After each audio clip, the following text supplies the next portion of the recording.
webinar. We're lucky to have two people from Casella Waste Management, Bill Myers and Sean Lucas. They're going to introduce themselves in a second. But I'm excited about this presentation because today is Earth Day. It's the 51st anniversary of Earth Day. We are going to show you a little bit of a video from our partners over at ECHO that talk about the history, and not only the history, but some challenges that students can do.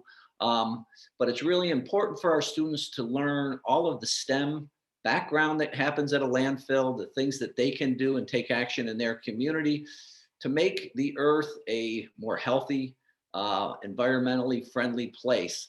I'd like to introduce my friend Bill Myers. Bill, can you introduce yourself and tell our students about your role at Casella? Yeah, absolutely, Chris. And thank you very much for the introduction and welcome everybody. It's exciting and great to be able to be with everybody and talk about all the great things that Earth Day brings us. So my name is Bill Myers. I'm currently the market area manager here in Plattsburgh, New York. My role in the company is two primary roles. One, I'm responsible for all of our drivers and trucks, mechanics and salespeople that offer the great services from Casella, whether it be general trash pickup, recycling pickup at your home, commercial business, or industrial locations. And we're also responsible for the large, big dumpsters that you'll see out at contractor sites for demolition or new construction that goes on in our facilities. So yeah, we cover a wide range of areas. We cover 3 different counties in upstate New York, Clinton, Essex, and Franklin counties, and responsible for just over 55 different individuals here that work with us. Okay, thank you. Sean.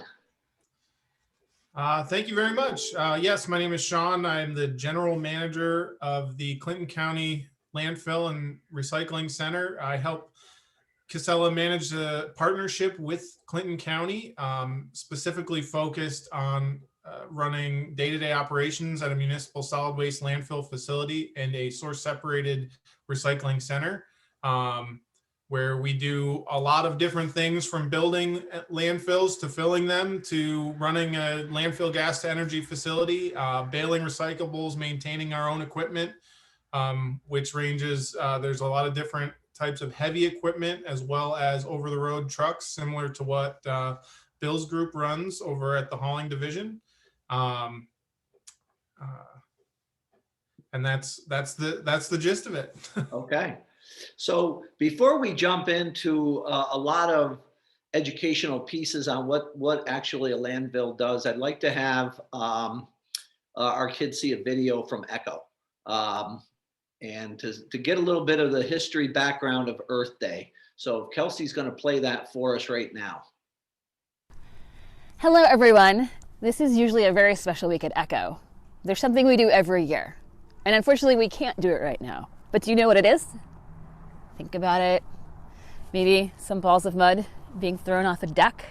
Have you ever wondered why we do that and we do it at the same time every year?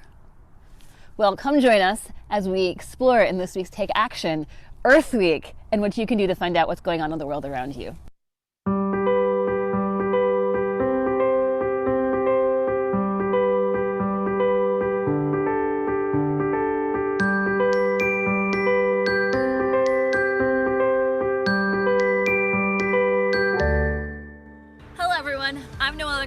From ECHO, the Leahy Center for Lake Champlain, and thank you for joining us for this week's Take Action Challenge, where we're going to dive into Earth Day. Why do we celebrate it, and how did we get here? So, the history of Earth Day, it started in 1970. The air pollution and water pollution really started to creep into people's consciousness as something that was there. A senator from Wisconsin, Gaylord Nelson, couldn't help but see the 35-mile oil slick off the coast of Santa Barbara. He also noticed there was a lot of protests happening on college campuses because we're in the middle of the anti-war protests for the Vietnam War.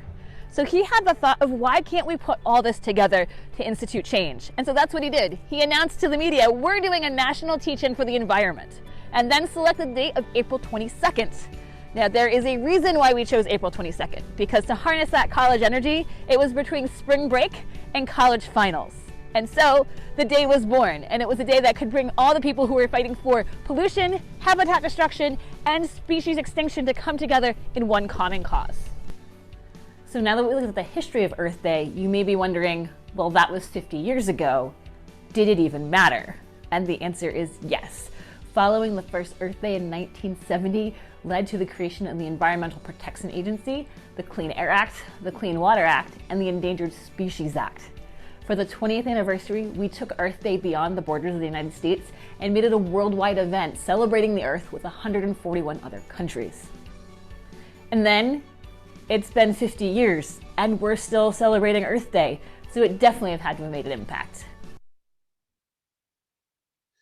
Okay, so that gives our students some background information on why we are celebrating Earth Day, the impact that that decision 51 years ago had, and also, you know, when with our conversation with Bill and Sean, we're going to also hear about some things that students can do and schools and communities can do to continue to support a cleaner environment, and what Casella Waste Management does to provide our communities with energy and a cleaner and healthy environment as well. Before we jump into that though, at CFES, we often talk about career and college pathways and how do people get into these kind of careers and positions, and what was their pathway? You know, how did you end up at Casella? So if we could start with Bill and talk a little bit about his background and his pathway and how he ended up where he is, that'd be great.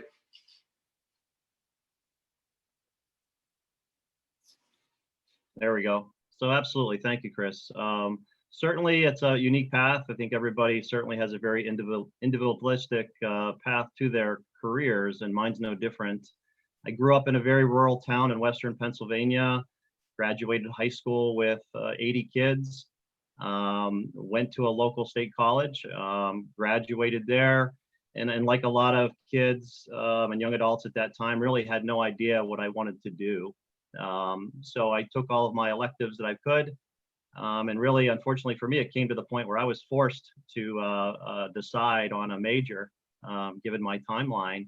And at the same point, as I was toying with that, I'd happened to see a presentation on the rainforest and some of the help that the rainforest needed from an environmental perspective. And for whatever reason, that connected with me and kind of led my path to the environmental science side. And at that time, I still had no idea exactly what within the environmental science area I wanted to do. But that started my core requirements from a college education standpoint. Fortunate enough to graduate from college. As I left college, I had previously done an internship at a local garbage company. And my plan was to work at a local landfill to do some environmental studies at the local landfill and its impacts on the environment. That lasted one day, and my path was diverted to the hauling division, where they asked for a volunteer to go help out and actually picking up recycling and trash for a day. So being a college intern, sure, why not? I went over one day to pick up some recycling and trash with another driver, and that was the last time I ever saw the landfill. So from that day forward, I stayed in the transportation side of things, and had a great time doing my internship. When I graduated college, I was very fortunate that they were looking for someone on the operational side of the waste and recycling business. Thankfully, I was a logical fit.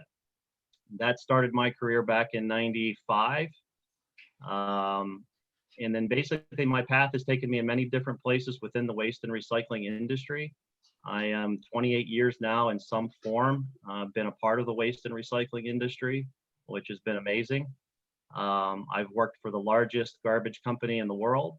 I've also been fortunate enough to work for a startup with 2 trucks starting out, and a little bit everything in between. How I ended up with Casella was basically through a friend, someone that I happened to work with early in my career, kept in touch with. An amazing opportunity presented itself with Casella. Again, I was fortunate enough to be hired here 18 years ago, and moved my family from the Pittsburgh area to the Plattsburgh area. Basically, I've raised my family here, which has been wonderful. My son has graduated, daughter soon to graduate, and yeah, that's kind of where I'm at. I've been fortunate enough to grow along as far as different steps within the business ladder or the corporate ladder, and I've been very fortunate to work with a lot of wonderful people, so that have helped me along the way. That's great. You reference one point where you kept in touch with a friend to create an opportunity, and we'll get into this a little bit later. But that's a skill that we talk to our kids about and try to teach them the value of networking. And certainly, your network has helped support you along your path. So, Absolutely. Sean, how about your pathway? Sure. So when I was going through high school, I grew up in the suburbs of the Buffalo, New York area. Go Bills. Yeah, go Bills. Very good. Sorry, Steeler fan. So back then I was playing a lot of guitar. I was playing music in a band. And when high school ended, my path took me to a recording engineering school in Florida, where I got an associate's in recording engineering. And I was looking forward to head down that path. When I got the degree, I moved back to Buffalo, and it became apparent pretty coughly that finding a job in the music industry didn't align with my goals of family life. The hours of work were not as preferable as maybe your normal 9 to 5, Monday through Friday kind of thing. So I got back to the grindstone. I actually met my wife working at a restaurant in Buffalo. She was from the Plattsburgh, New York area. When she graduated UB, we came back to Plattsburgh for her, and I reapplied for college at SUNY Plattsburgh. While I was going for my environmental planning and management degree, which was probably my second passion after music, was being outdoors. I was in scouts all through my younger years. So I enjoyed being outside and doing those sorts of things, fishing, camping. So I got into environmental science. While I was doing that, I was working at the hospital in the kitchen, basically putting food together for patients. That was my evening gig. And I was also doing a work study program in job safety analysis for the central heating plant at the college. And I picked up an internship with the Clinton County Planning Department. So I didn't know it at the time, but I was picking up exactly all the skills I was going to need after I graduated in 2012 with my associates in environmental planning and management with a minor in geographic information systems, which is mapping and things like that for those that don't know it. I was looking for a job. I started looking in the area. I started looking in the state. I started looking in New England. And a year and a half later, I was working in the kitchen. I had managed to get myself moved into a supervisory position and started working with people, managing a union contract, and working with people from that perspective. And then lo and behold, the environmental manager position at the local landfill came available. I applied. I was able to get an entry-level job doing that.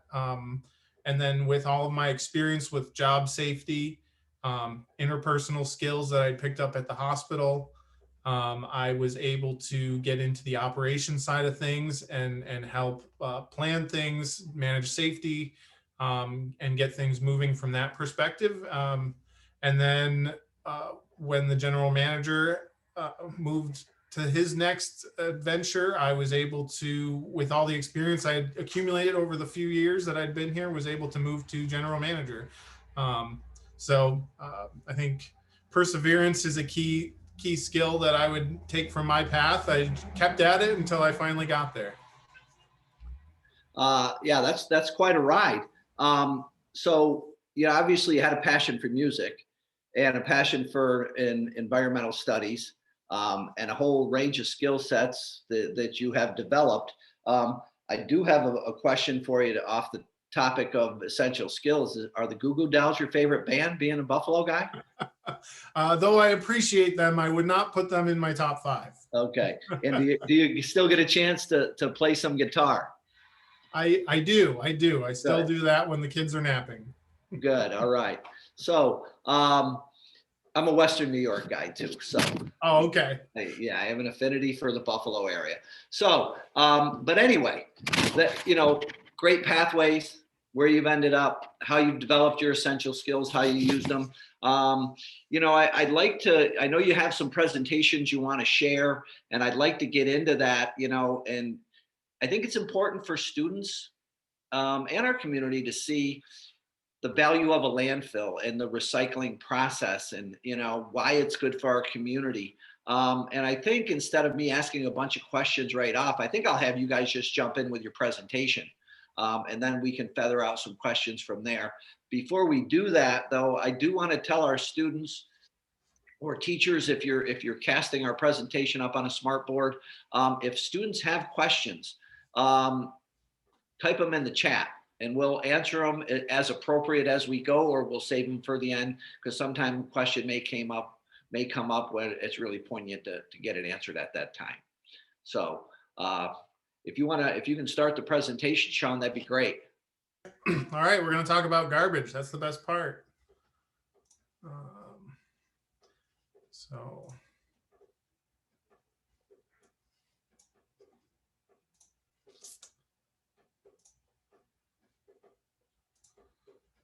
All right, can you guys see my presentation?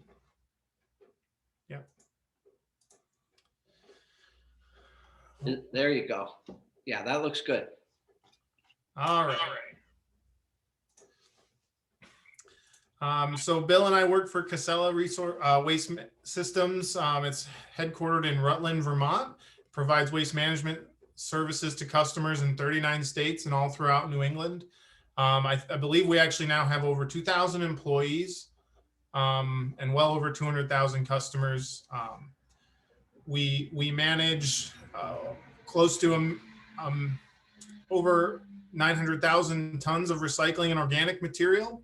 We use our landfill gas to generate electricity for actually closer to 28,000 homes now, as we've grown since this presentation was put together. And we've won a number of climate leadership awards, as well as awards for our use of natural gas vehicles. Here's a little snapshot of our footprint.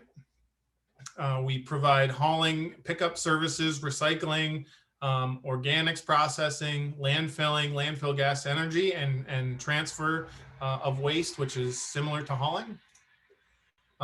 This is the key for us.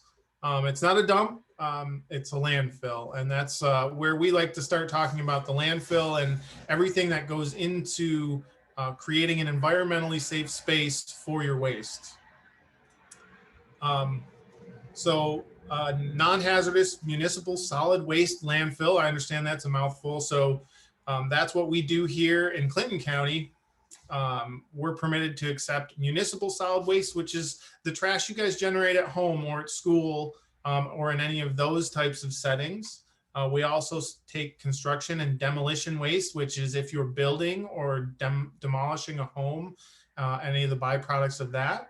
And then we have a category that we call special or industrial waste, where we manage those materials on behalf of companies that may make shingles or siding or insulation and the byproducts of their industry, or any kind of cleanup projects where they're removing contaminated dirt.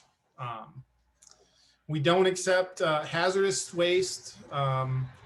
Any recycling is not allowed into the landfill. We don't take radioactive waste, untreated medical waste, lead acid batteries, large appliances, or things like that. In general, if it's hazardous, it has a specialized facility that it's going to go to, or if it's a recyclable, it's going to go into a recycling stream.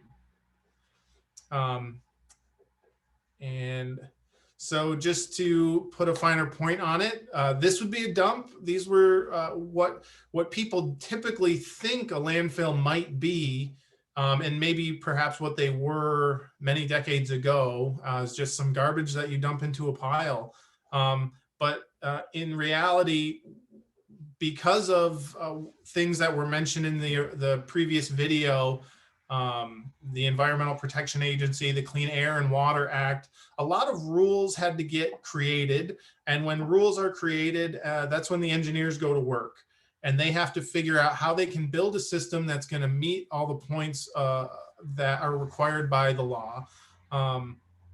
So a modern landfill actually has a containment system underneath. It's kind of like a giant swimming pool. There are multiple layers, and it's all intended to protect the groundwater and nearby rivers and streams from any contamination that might come out of the landfill. You can imagine if you throw out a bottle of detergent or a can of spray cleaner, if that were to get into the landfill, the liquid could come out of that. You wouldn't want that going into your clean rivers and streams in your local ecosystem. So the landfill system is designed in a way to contain that. We remove those liquids from that system and take it to a wastewater treatment facility where it is then cleaned just like any liquid that you may flush down the toilet or put through your sewer system before it goes back into the environment. The other side of that is that it had been mentioned about the Clean Air Act. So we also cap landfills on the top with a similar system of plastic welded together that contains anything that might come out of the waste from a gas perspective. When things decompose, I guess the best way to put it is your garbage stinks, right? I think we can all relate to that. That smell is actually gases decomposing off of your waste. The most prevalent gas that comes off of your waste is going to be methane gas. And methane gas happens to be flammable. It also happens to be a greenhouse gas, which means it can have detrimental effects to the environment in large amounts. So we've also designed our systems to minimize that. So we enclose these systems and cap them so that the gases can't escape. We'll drill holes in the waste mass and put pipeline systems to collect that gas and take it down typically to a gas to energy facility where some large engines the size of an entire pickup truck. Our engine plant actually has 4 of those engines. They're quite large. They generate at this facility enough power to power about 3,000 homes. Casella at large powers about 28,000 homes with all of our landfills together. And that's the key way that we maintain clear air standards. I'll scroll through some photos here of the liner systems that they put together.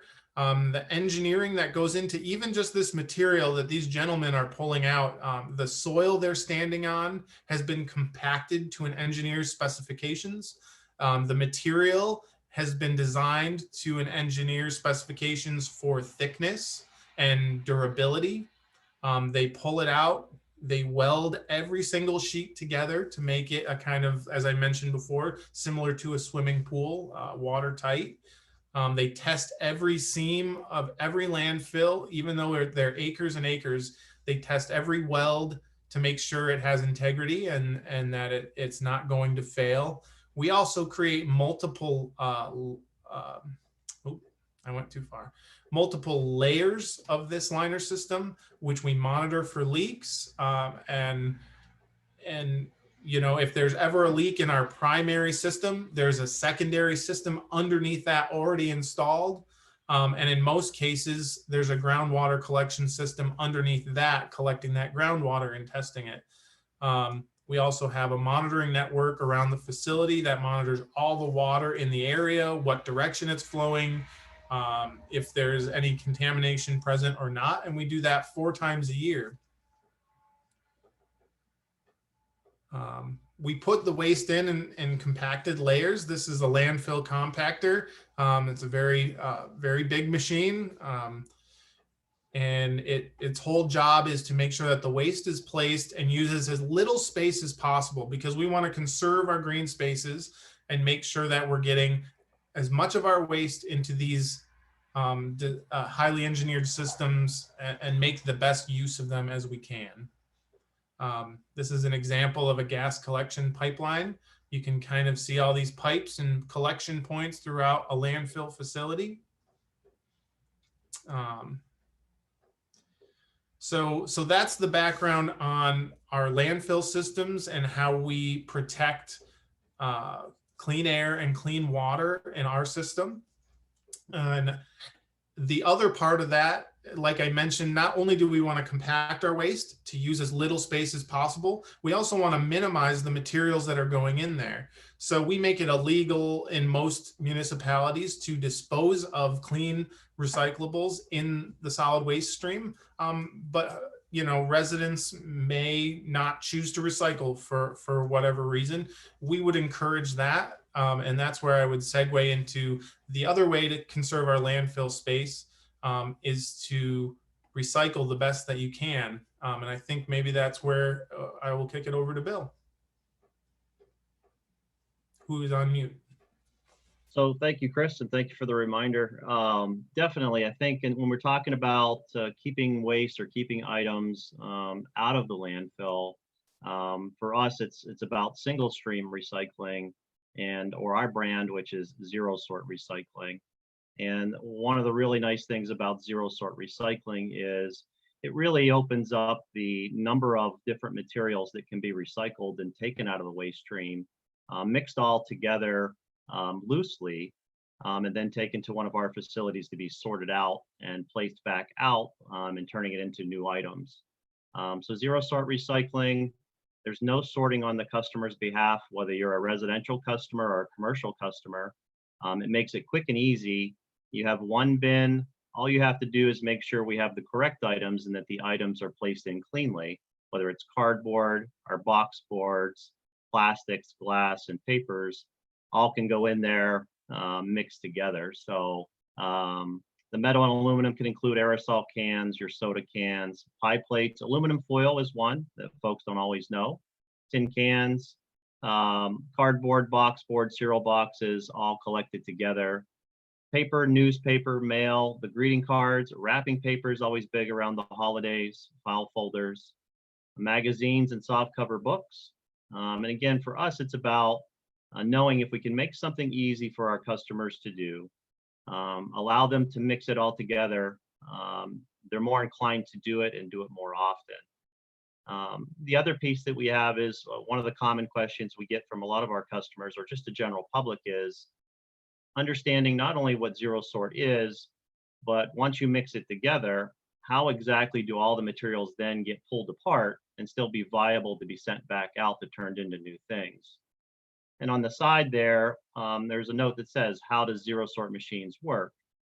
And I'll run you through kind of just a short summary, but there's also a cool video that we'll watch as well. So really the summary of it is the material goes through a different sets of screenings, whether it's the glass on how we remove and break the glass out of everything, the rotating discs that you'll get to see for the cardboard and papers to surf over the top of. There's eddy currents, which are really cool, that actually get to pull materials off from the aluminum side. The magnets are neat because they can exactly attract the things off of our conveyors. And then my favorite piece of the whole sorting facility is the optical sorter, where it actually can read the DNA, we call it, or basically the makeup of the individual plastics that run across the conveyor. So, and that's from your plastics 1s and 2s all the way through the 7s. So it's a really unique process. But we have a video here that we want to show that'll really give you a good idea of not only how it works, but where it goes once you place it at the curb.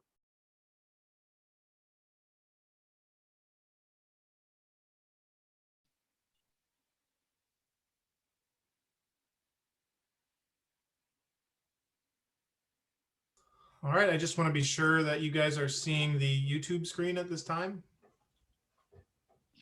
Yes, we are. Yeah, there you go. Casella's Zero Sort Recycling has made it easy for you to do your part to protect our environment by putting all of your recyclables into one container. But before they can become new products, they still need to be separated. And this is how we do it. The recycling is driven to the nearest material recovery facility, otherwise known as a MRF. When it arrives at the facility, all of the recyclables are dumped onto the tipping floor. A loader pushes the material onto the main upfeed belt as it makes its way to the pre-sort area. During pre-sort, large bulky items and non-acceptable material is manually removed from the conveyor. The material makes its way to a 3-deck cardboard screen. The larger cardboard surfs over the top of the discs, while material smaller than 8 inches falls through the discs and moves onward for further processing. Once the material falls through, the first priority is to extract the glass using a glass breaker disc screen. It's designed to break full or partial glass bottles into pieces 2 inches or less. From there, the glass goes through a glass cleanup system called a zigzag, where lighter fractions are sucked off and into the residue.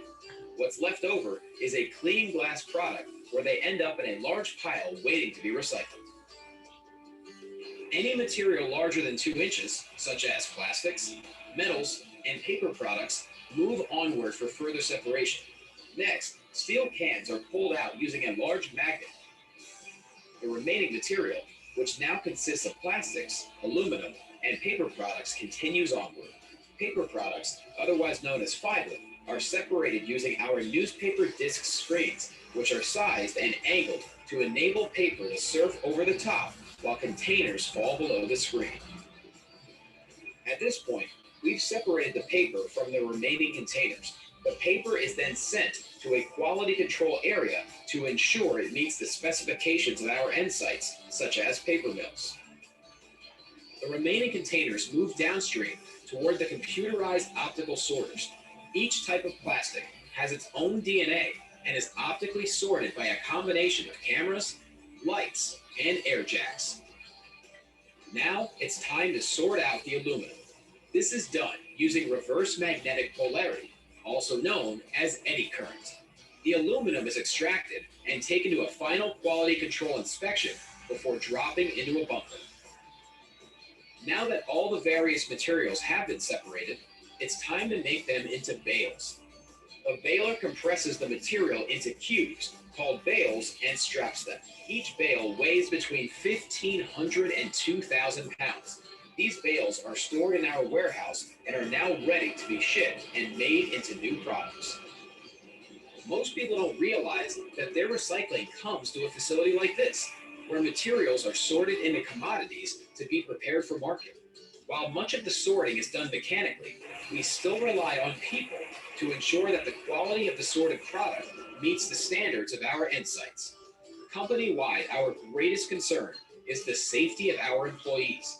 We go to great lengths to ensure that our equipment and job functions are designed to be as safe as possible. When unacceptable items such as plastic bags, clothing, ropes, and hoses are tossed into your recycling bins, they get tangled in the sorting equipment. It is a dangerous job for someone to climb into the equipment to cut away and remove tangled items. This happens every day and is very easily avoided. Other safety issues we encounter on a daily basis are scrap metals and batteries, which can pose a serious threat of fire on our trucks and in our recycling facilities.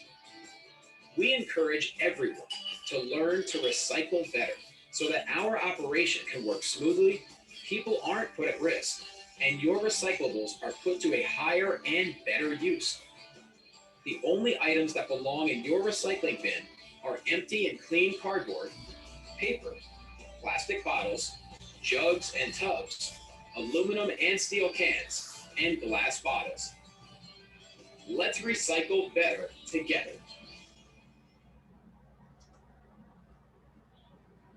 Okay, so again, an outstanding example of how things take off once you leave it from your house or from your business. The trucks pick it up and how it's sorted out at the end and sent to market. We're often asked during this time of year, what's the most practical or easy things folks can do to benefit the environment? And automatically I say recycling. Just taking the time to find those items to take out of your waste stream each day. That one plastic bottle, that piece of junk mail has a tremendous impact. And, that's really my biggest message to folks. Start small, but those small impacts, if you layer them on top of each other, have a multiplying impact on our overall environment. Yeah, I think that is the video shows so much, not just the process, which is really kind of cool. I mean, the engineering design of those machines is quite amazing. But homes all across America all the time people are saying, is this recyclable? Can you recycle this? Can you not? You know, and obviously the more they learn about what products can be recycled, the better it is. So, you know, one of the things that I wanted to kind of get to, and, you know, obviously learning what a landfill does, some of my questions have already been answered, but, you know, how can this process of waste management improve the health in our communities, and obviously helping our environment, because, you know, the landfills are not filled with things that should be recycled because of the decomposition of plastics and those kind of things.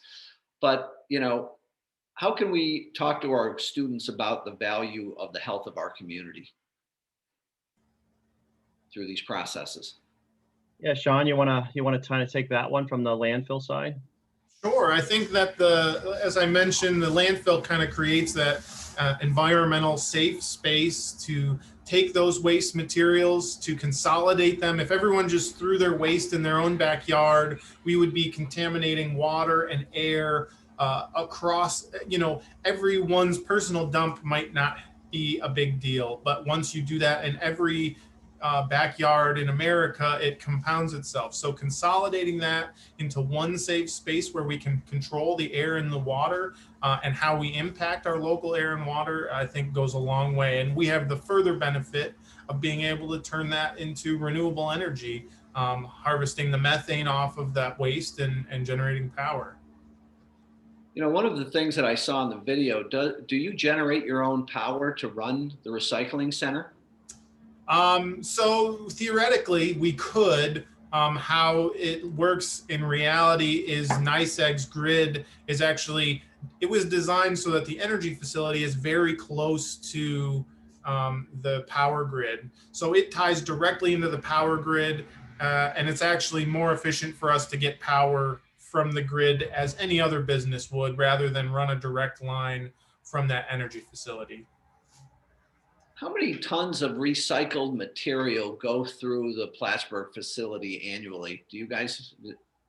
Yeah, so for our zero sort facility here, last year we did just over 9,000 tons of zero sort recycling material came through. Wow, wow, Yeah, that's quite a lot yeah. for not a very densely populated area. But I assume you take in, as a center, you take in materials from other municipalities in Vermont, New England, or no? Is it just us? No, so that 9,000 tons represents the customers that we service in Clinton, Essex, and the southern half of Franklin County. And the cool part about that is too, so that's residential, commercial combined. And the nice story about that is the last 7 years, we've seen those numbers move anywhere between 4% and 9% increases year over year. So it sounds like students and families and communities are actually pitching in, and doing some great things.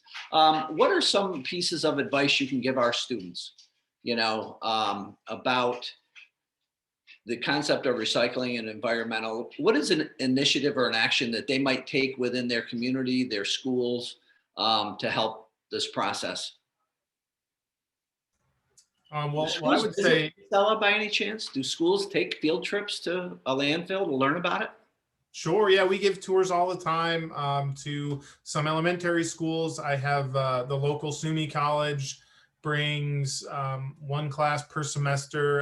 That we've slowed down with that since COVID restrictions have come into place, but we certainly give those kinds of tours all the time. But what I like to stress to people, what I've picked up on through school and in my own life, people are going to do what is easiest. I think that's what zero sort does for people. It makes it really easy to be able to recycle and do the right thing from an environmental perspective. So when you're thinking about your particular situation, your particular school, you want to think about how you can make it easiest for people to do the right thing rather than the wasteful thing. Okay. You know, as you know, at CFBS, you shared your pathway and careers. The scope of people that must work at an organization like this, what kind of careers are there? You know, before we got on live, we talked about most students probably see Casella as the employer of people who drive trucks. But, you know, can you give us some background onto all of the various jobs and the talents that you employ to basically meet a single goal is to be environmentally friendly? Yeah, it's vast, Chris. I think you hit it right on the head. I mean, we have folks here, certainly with environmental backgrounds, whether it's environmental studies or environmental science. The engineering that goes into our facilities is vast. And the backgrounds of those engineers are certainly environmental, civil, very big bandwidths of engineers, business administrators, business management, as you can imagine. You mentioned it a little bit more. So the accounting side, the mathematics that has to go into running our business, right? Not only from a number standpoint of the number of tons going here or elsewhere, but then trying to figure out what that means from a financial perspective, not only for our business, but for our customers. And then we have professional drivers, folks that can earn a commercial driver's license. We have diesel technicians. We have many of our diesel technicians that have gone to school and got certified as a diesel mechanic.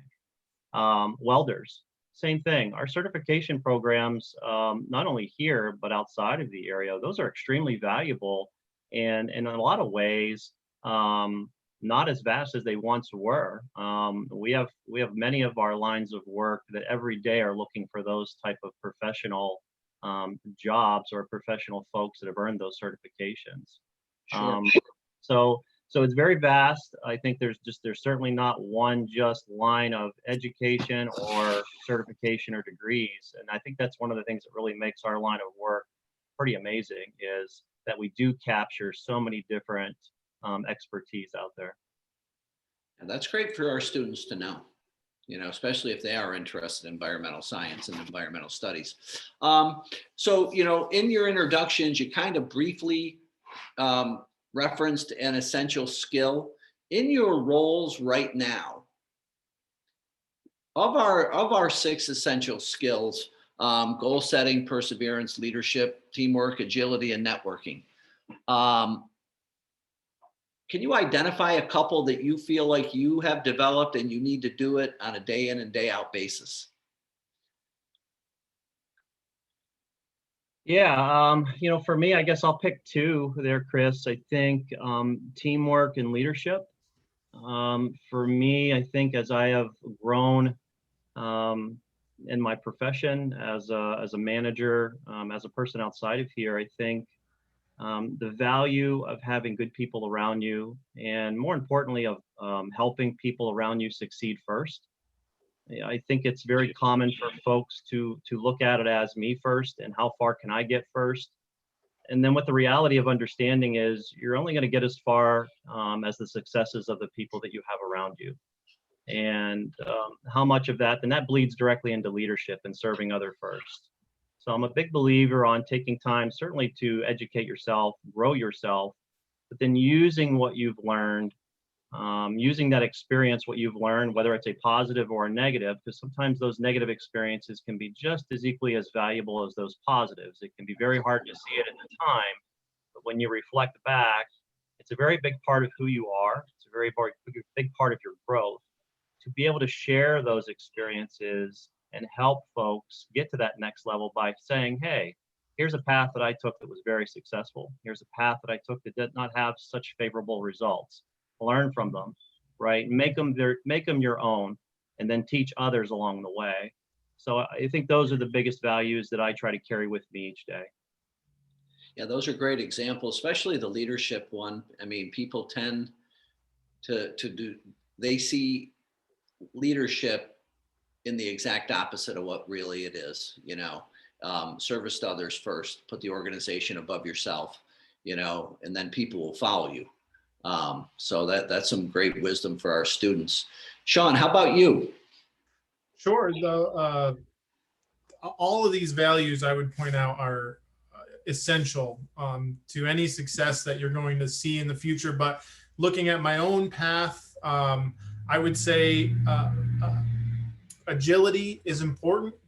understanding that what you set out to do isn't always how you're going to achieve your goals, and being flexible in what success looks like. And I think that networking is another really important thing to hone in on and develop. The more people you meet and relationships you cultivate, you never know how those are going to come back around in the future, in anybody's path. Right. Yeah. Treat everybody you meet with respect. Because at some point in time that network grows and strengthens, and it certainly could help you along the way, and you help other people along the way. So that is, again, real valuable insight from somebody who has quite a path. One of the things at CFES, we work really hard at giving our students opportunities to be mentored or to mentor, or, building frameworks where within schools or community members helping students along their college and career pathway. In an organization like Casella, there has to be some, you may not call it mentoring, but there's got to be some framework to help support new people or transition people into positions. Can you talk a little bit about your mentoring program? And, did you have a mentor on your pathway that really kind of helped you put you where you're at? Yeah, I think this is one of the biggest areas where our company has grown, especially over the last 5 years, I would say, in understanding that it's great to have who we have here currently doing a great job for us, but being very much forward-sighted and helping, whether it's folks just entering our business or seeking out talent to bring them into the company and setting them up for successes. The thing I can point to the most is the last couple years, we've actually brought on manager trainees, whether it's operations manager trainees or maintenance manager trainees, and then basically mentoring those individuals for, somewhere between 1 year and 2 years. And where they basically get to shadow or be mentored by someone that's been successful within the company already, and then can set them up on a path to take that leap into a management role within the company, to not only better themselves, but again, to better others in the company as a whole. So, and as far as different mentors and my networking path, I mean, Sean mentioned it as well. Sometimes you don't realize it in the moment, but those people that you meet, especially in the beginning, it's amazing to me, even 20 plus years into this, how many folks I still are in touch with from year 2, year 5, year 7. You might think the waste and recycling industry is this huge pot of folks, but it's amazing how small it is and how many times you run into the same people or the same names. So yeah, invaluable, not only from helping understand what's going on from the job environment, but from an educational standpoint on making sure that you're on your toes as far as learning things that are relevant. Right. Yeah, it is funny. Sometimes the people who actually are mentoring, you don't view it as a mentor at the time, but then years later, you're solving a problem and you think, what would so-and-so have done? And there's a mentor. If you can think about how they would have solved the problem and it works, that happens to all of us. Absolutely. Sean, how about you? You have any mentors that come to mind, or within the landfill side of the business? Yeah, I mean, most recently on my leadership path, I've been working closely with Bill to kind of get myself to the next level. But even from the very beginning, I found it was working with everybody at the facility. It goes back to that teamwork and that leadership quality we discussed earlier, of looking at everyone as equals and trying to solve the same goals. And I came into this facility and I'm working closely with mechanics, equipment operators, laborers, accountants, engineers, contractors of various types, but all those people's input and what they had to say, and just aligning all of our goals got us to amazing new heights. We had a lot of success at this facility, just focusing on working together. So I would say your mentors are all around you. Yeah. Well, and that's also exemplifies teamwork, if everybody can take that role on. We do have a few more minutes. I'm not sure if we're going to have any questions. I'm checking the chat. I didn't really see any yet.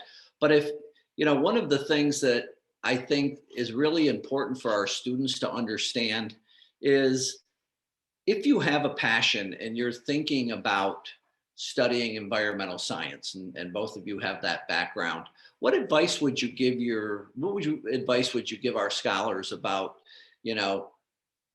start doing some of these things now to see if that really is what you're interested in, and then in how to go about pursuing a degree in environmental science?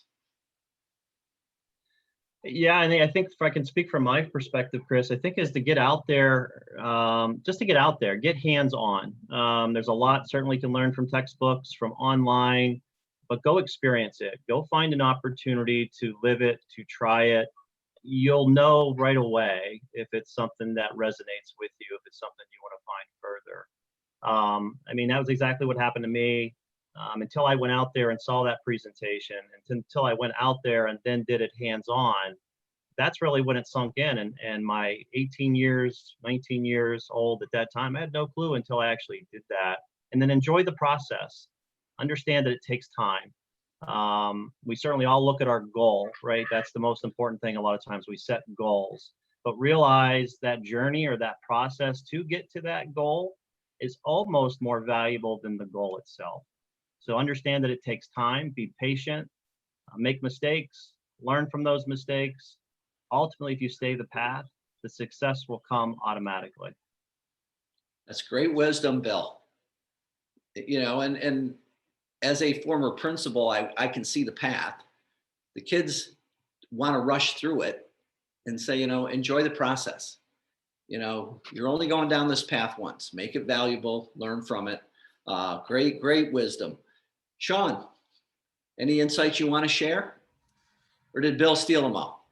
I don't know if I can say it much better than how Bill did, but I guess what I would add is understanding what your career goals are from a not only from a career perspective, but from your life perspective, because that was an eye-opening moment for me on my path when I realized the path I was on didn't link up with my personal goals in the future. So understanding what you want your day-to-day look like might help you hone in where you want to go. Okay. Well, listen, this has been very enjoyable. I've learned a lot. I do know there are schools that are going to be showing our recording that fit their schedule because it is a state testing week. But I'm asking our teachers and our students who do watch this, if you have questions, please email them to me. The registration for this, my email is right there, and I'll get them to Bill and Sean to respond if there are questions, and also encourage our schools to, when we are COVID safe, to take advantage and go see what a facility like this looks like and how it does help our environment to keep Earth Day going, to have a wonderful environment and a safe world. So, gentlemen, I want to thank you so much. I really appreciate you taking the time out of your busy day to share your insights with our students, and enjoy the rest of your Earth Day, or Earth Week, we should call it. It's really a week now. And I think actually the actual Earth Day is tomorrow. I keep referring to it as today, but I think it's the 21st. Today is the 21st. It is. Okay. All righty. Have a wonderful day. Very good. Thank you. Thanks for having us. Yep. Thanks, Chris. Take care.